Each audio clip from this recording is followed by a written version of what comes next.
Ignition sequence starts.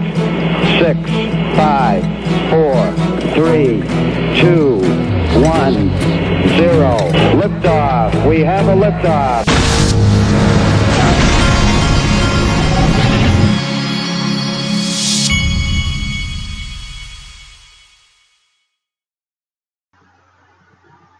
Hey everybody, this is the Digital Asset Investor, and today I have a confession to make. I have not had cinnamon in my coffee in almost a week because I went to the grocery store and I forgot to get the cinnamon. It's starting to bother me, and so I'm going to handle this problem in the next today at some point. I'm going to handle this problem, but I've gone to the grocery store I think at least twice and forgotten both times. But anyway, moving along. I wanted to give Richard Cornfield some love this morning at Rich__ Cornfield. He's I think he worded this wrong. Apple stocks now showing the correct. I think he meant the Apple app, the app on your Apple phone is now showing the correct market cap for XRP. As many of you know, we have been giving CoinMarketCap a hard time about why they have not changed the market cap to reflect what it actually is. And now they've got the Apple apps doing it right. Yahoo is doing it right. Forbes Crypto said they're going to do it right. And then Live Coin Watch is doing it right. And so CoinMarketCap has thrown out a red herring, in my opinion. And they've said, oh, if we do that, we'll have to put Foin at the top, some random coin that has nothing to do with anything. And so and it's interesting that none of these other places have to put Foin at the top of the page, but CoinMarketCap would. CoinMarketCap, who only accepts donations in Bitcoin, Litecoin, Bitcoin Cash, and Ethereum, and not XRP, they would have to put some random coin at the top. That's the only way it would work. But everybody else does not have to do that. Moving along, this was an interesting piece of news. The crypto-powered football league adds NFL stars Marshawn Lynch and Richard Sherman.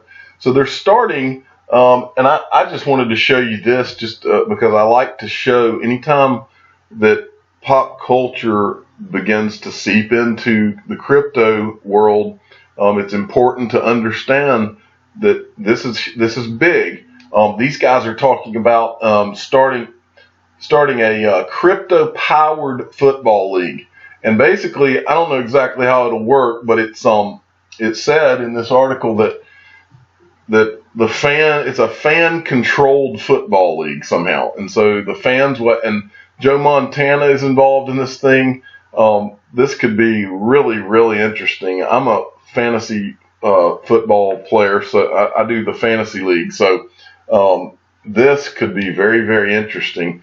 And I believe that fantasy football, very soon you'll see crypto start to enter the fantasy football industry, which is a mega industry. But I thought that was interesting, worthy of showing you. Moving along. This was interesting too. I thought this was funny, so I thought this guy deserves to get his tweet featured. At Scotland XRP. He tweeted this. Now, remember, I told you in a previous video that Bearable Guy showed back up, and he did a link to a Queen video. Well, XRP Scotland says the studio, I guess where they produced that Queen album on Bearable Guy, is 589 kilometers from the border of Liechtenstein, and he says you heard it here first. Coincidental ? And he copied me to that, so I thought he deserved a mention on this. That's pretty funny. All right, next, this was pretty cool. This is at Gippin F. Okay, at Gippin F, and he wrote a blog that covers XRP YouTubers, and it's called "I'm Not a Financial Advisor." How appropriate. All of the YouTubers say that. They either say that or something about a Ledger Nano S at some point, don't they? Don't we? Sorry. He's even got I've got cinnamon in my coffee on here. Now, at first, it looked like he was going to slight me. He started listing all the XRP YouTubers, and then he gave me a big old shout out. So I appreciate that. And I thought this was a very fair, well-written piece. He's talking about how there's responsibility that comes with being a YouTuber, and none of us are perfect, but I do try my best to at least show some kind of a documentation when I talk about anything. All of us are guilty at times of going out on a limb or saying things maybe we shouldn't have said, but we're human. And I, at least, I can't speak for everybody else, but I try to do my best to do two things. The first thing I try to do my best to do is to document everything that I say, at least have an article to back up what I'm talking about. And the second thing that I try to do is always credit whoever deserves credit, even if it's just a little bit of credit. I try to, because bottom line is my channel has been built with the help of people in the XRP community. And so I try to go out of my way, even when I don't have to. I try to credit people when I talk about articles and different things.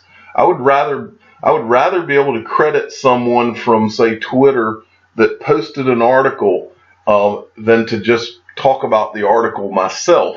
Even if I found the article myself, I would rather be able to credit someone who posted it, because that's an XRP community member who has posted it and is helping us to get exposure, preferably good exposure for XRP. And so I want to help reinforce that. And they deserve to get the credit for being out there and helping to fight the fight. So anyway, he lists all of these, a lot of different YouTubers. All of these are good, by the way. I mean, everybody on this list is worth listening to, and they bring something unique to the table. And everybody is not going to always agree with each other on everything. Another thing I try to do, I try to go out of my way never to get into all the I see arguments going on all the time. I try not to. I mean, sometimes you get offended by things, but that's human nature. But I try my best to stay out of a lot of these fights and things going on, because what's important is to keep bringing you good information. These are some of the Bitcoin, more like in the Bitcoin. I listen to Bitcoin Ben every once in a while. I find him pretty interesting. He seems to be a good-natured guy. I listen to the Modern Investor occasionally. Thinking Crypto, and he's the one with the wild accent. I love his accent, but I think he's a really smart guy, and he brings a lot to the space. I haven't listened to Working Money channel yet, but I need to, because I've heard good things. To be honest, it takes so much time for me to put all these things together, the videos, and that I sometimes just flat run out of time. I try to spend a lot of time on Twitter reading what people are saying and reading what's going on. That helps me a lot. I do listen to the Digital Asset Investor occasionally. Moving along, and I do like my DM Logic. I find DM Logic very interesting. Maybe he's about the same age as I am. I feel sorry for him being in all that. He looks so cold up there in Pittsburgh when I watch those videos of him out in the snow. But I do hope to one day meet DM Logic. I think he seems like a really good-natured guy, and seems to be a guy that would be fun to have a beer with. Or in my case, I'm a Chardonnay man. We can have a glass of Chardonnay, and he can have. I think Pittsburgh's a beer town. He can have a beer. But anyway, this is a pretty well-written piece on the YouTube community, and I, for one, do not pretend to be perfect. And so I realize that on Twitter it can get pretty nasty, and people can say a lot of awful things about you. But the truth is that we're all putting ourselves out there, and when you put yourself out there, you're going to have people say bad things about you. That's just part of it.